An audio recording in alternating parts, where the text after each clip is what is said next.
We have a major development tonight. An independence attorney indicted on several counts related to tax fraud. And the indictment stems from information our I-Team exposed on Carnes back in 2018. Senior I-Team reporter Jessica McMaster is here now with more on the indictment and how our reporting led to accountability. I don't doubt for a minute there's something going on. That's late independent city council member Karen DeLucci in 2018.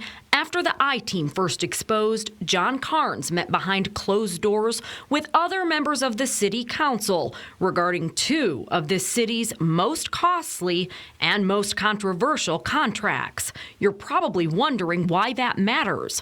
Take a look back at our previous reporting.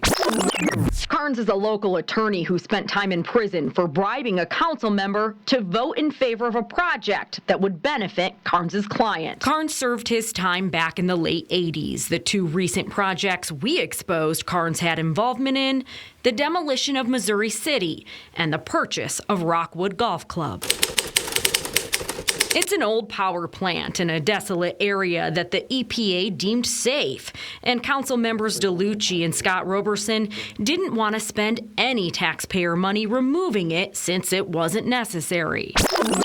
My position was, why spend $10 million? While DeLucci and Roberson tried to stop it, the rest of the council voted in favor of removing the power plant and hired the high bidder of $8.9 million, Environmental Operations, Inc. out of St. Louis, to do the job. But the I-Team exposed the project could have been done by another qualified and preferred bidder for half the price. We're talking about $5 million.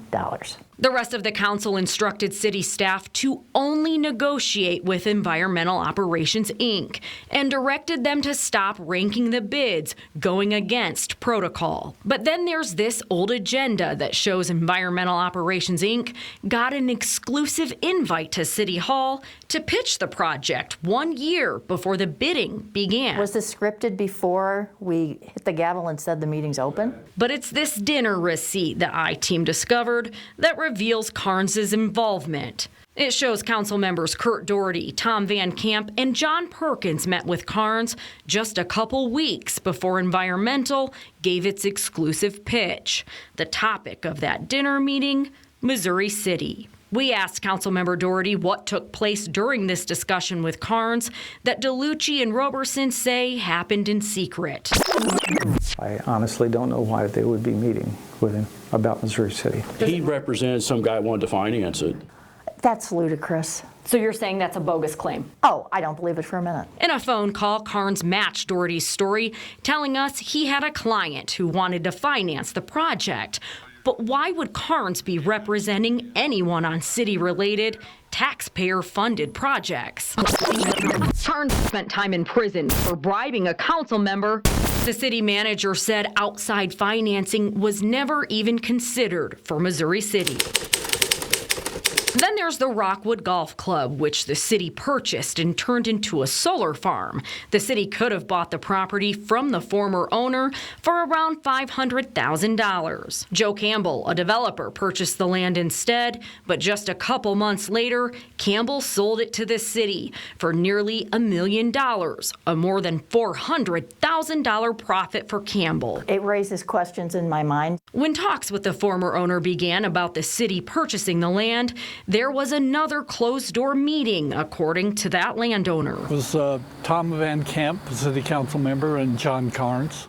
At the time, Carnes denied any involvement with Rockwood. Today, the 7-page indictment shows Carnes deposited $232,000 in fees from both the Missouri City and Rockwood projects. The money went into Carnes' attorney trust accounts. The FBI took Carnes into custody on charges of failing to pay taxes, tax evasion, and obstruction, saying Carnes took cash from his attorney trust accounts to pay personal expenses and to gamble.